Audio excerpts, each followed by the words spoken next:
Chelsea.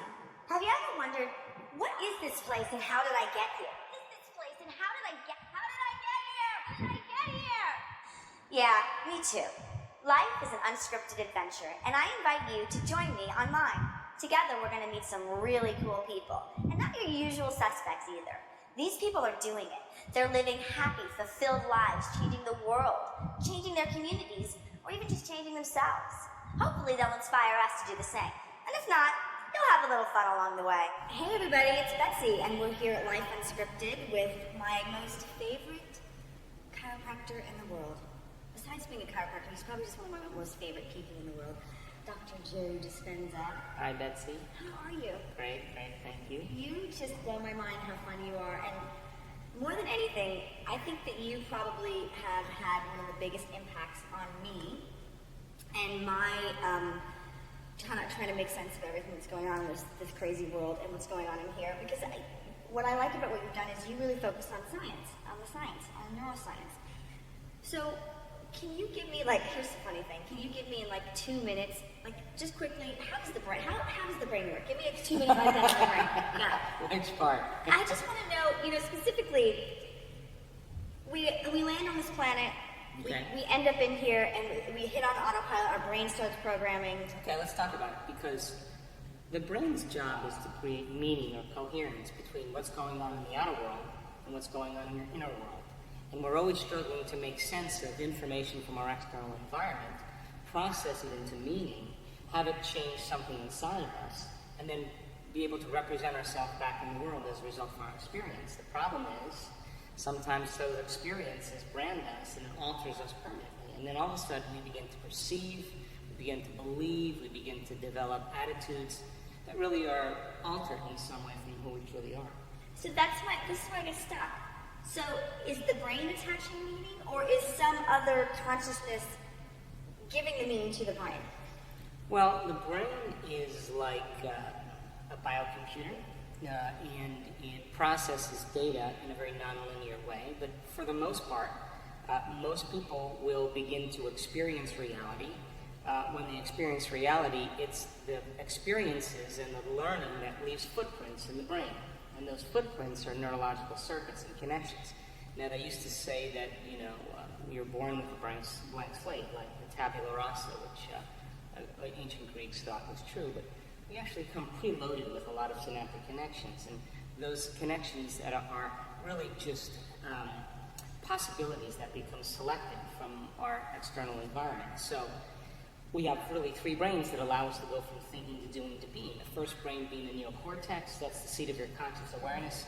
We're talking right now using our neocortex. It's what plugs us into the external environment. It's that walnut-shaped brain on the outside. You learn and you experience and you upgrade both hardware and software in the neocortex. So you read the book on being a more patient parent, you read the book on being a successful woman, you read the book on how to dance the salsa, how to build a doghouse, how to cook Mandarin cuisine. That's all stored in your philosophical, theoretical neocortex. Now, when you take that information and you apply it, when you personalize it, when you demonstrate it, it means you have to modify your behavior in some way and do something differently. Now, if you change your actions and do something differently than you normally do, you're going to have a new experience. Now, when you're in the midst of an experience, all of your 5 senses are gathering all this vital information from the environment, and it's causing all that data to rush back to your brain through those 5 sensory pathways, and jungles of neurons begin to organize themselves into networks. The moment they string into place, another brain, the second brain, called the limbic brain, or the chemical brain, or the emotional brain, begins to make a chemical so that you begin to feel the experience from your environment. So feelings and emotions then become the end product of past experiences. So when you actually do exactly what the book says, you get your behaviors to match your intentions, your actions equal to your thoughts, your mind and body working together, and you actually demonstrate being a patient parent, the moment you feel patience, you're beginning to embody knowledge. In other words, you're chemically instructing and teaching your body that it's philosophically understood. So knowledge is for the mind, now experience is for the body, and you begin to embody that knowledge, and you begin to signal new genes in new ways, and you begin to rewrite your genetic program. Now, there's not enough to do it once. You have to be able to replicate it over and over again, over and over again, over and over again.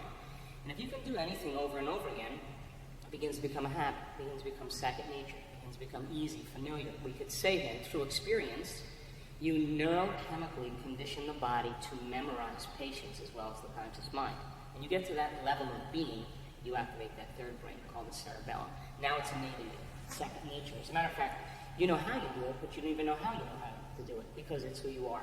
So I think evolving our being and going through these processes are essential for us to begin to continue to adapt to conditions in our life. I think the biggest problem that we have is we reach a certain point when we stop learning and we start feeling. That's what I was going to ask you. I feel like you get to a certain point where you're born and you grow and you're just taking in so much data and it's just the brain's just going, oh, this connects to this connects to this. At some point, how do you get to that place of having a new wanting, first of all, knowing that you want a new experience and then actually doing it? I mean, you've read all the books. It feels like so much that the data's in my head and how do I even know how to change it? Well, here's the problem. This is the human condition. We wait for crisis, we wait for trauma, we wait for disease, wait for diagnosis, catastrophe, loss. And then when we finally get to that lowest denominator, we start to do something really unique. We start to examine the way we think. We start to think about how we're thinking. We begin to notice how we've been feeling. We begin to pay attention to our behaviors. And that process in neuroscience is called metacognition. Because of the size of the forebrain, we can observe who we're being so that we can, modify our behaviors, do a better job in life. And so I think the biggest problem is we wait for that lowest point where we're so stunned and we cannot go on business as usual. And it stops us because the programs that we're normally running automatically all of a sudden don't work. Well, you don't want to see anybody any longer. You don't want to go anywhere. You want to be social. You don't want to do the things you normally do. You want to eliminate the environment. Now, this is a key moment because the moment you're retreating from your life, most people, it's the external environment that's turning on different circuits in their brain that cause them to think equal to everything they know in their life. And as long as they keep thinking equal to everything that's familiar and the same in their life, they keep creating more of the same. So they hardwire their brain to their environment, and they become enslaved like a hamster in a wheel, thinking and feeling and reacting equal to the conditions in their life. So we naturally retreat from our environment, and all of a sudden you start to ask some really fundamental questions like, who am I? What am I doing this all for? What makes me really happy? I don't really want to keep this going on any longer. And we begin to think and speculate possibilities. Now, all of those books you read are just fertile information waiting to be activated. So now the frontal lobe, the neocortex, begins to become activated, and you begin to say, what would it be like to be a successful single mom that's got it going on? And you start thinking about all the things you've learned and all the things you've experienced, and like a great symphony leader, the frontal lobe begins to select different circuits and begins to activate them. And then you stop and go, nah, I don't want to do that. And you back up and you rethink it again. And when you do that, you're making your brain fire in new sequences and new patterns and new combinations. So whenever you make your brain work differently, you're changing your mind. Mind is the brain in action. And I find that, for me, the unraveling of the 42 years is intense. And I often find that I've noticed that because it all sounds so easy, it's like, just rewire your brain. Yeah, sure. But then what happens is that as I'm doing the unwiring, I start to see, raising kids is awesome for me because for millions of reasons, but a big one is that I'm having the opportunity to observe when programming starts happening. And so I can see, God, when my daughter was 4, I saw immediately how she learned about her body because somebody said something to her. And I saw the wiring start. And as I'm trying to do my own unwiring, there's so much layering to it. And then I feel like my body is almost in a revolt. It's almost saying, no, we don't want to do this. Sure. And it is in a revolt because over a certain time, when we keep thinking and feeling in the same way, we condition the body to become a mind. And so now when the body is the mind, it's a habit. So the greatest habit we have to break is the habit of being ourselves. So when we start going and looking at those subconscious programs, now we're getting into the operating system. It's no longer thinking positively. Right. And it's no longer pop psychology, like you're going to focus on wealth, but you feel unworthy, It's mind and body in opposition. You're going to think positively, but you've memorized negativity for the last 35 years. Right. It's really reconditioning the body to a new mind. It's like the body's the animal. And so it's been conditioned and enslaved to these programs and these emotions. And all of a sudden you're making the body sit still. And it's going, oh, I don't want to do this. I want to do something to reaffirm my identity, emotion. And then you start looking, and the body is like an unbridled stallion that's bucking and kicking. And it's so unnatural. Because what's natural is to come back to that same level of chemical continuity that we've become so familiar with. But those emotions that we're feeling have always been there, but they've become so familiar to us that guilt or shame or unworthiness really is just who we are because we can recognize it. So the moment you're no longer thinking the same way and feeling the same way and acting the same way, you're disrupting that chemical continuity. Now the body's going, oh, you're going to stop this after 25 years? And it's going to go, where you been? I've been doing this all on my own. It's going to start sending signals back to the brain. It's going to say, come on, think about time you did this, and you're so unworthy, and what about that? And it's trying to cause the thinking brain to produce the same chemicals, to feel certain ways, so we can return back to that familiar, comfortable self, because change is that uncomfortable state. And so my definition of genius has always been being uncomfortable and being okay with it, because I'm stepping outside of my familiar self. And there's such a level of vulnerability, and such a level of self-honesty, and such a level of trust that you have to lay down the very thing you used your whole life to get what you want for something greater to come in. And that level of protection and survival is how we've been conditioned for generations, and it takes an enormous amount of strength and courage to do that. Not courage like to stand up and be great, but to open up and really surrender. And that's, it's just a challenge, because there's no evidence in your world when you do that. Who else is doing this? Nobody else is doing it, right? And then to surrender, just the feeling of surrender, to me, you just feel like an open target, because you feel like your body's not doing all the things that you think you should be doing, but you don't necessarily know exactly what it is you should be doing either. Right. So you're in this space of just, I sometimes feel like I'm frozen, and for a while I would feel very paralyzed and afraid. And now I just sort of have come to this place of just saying, oh, I feel frozen.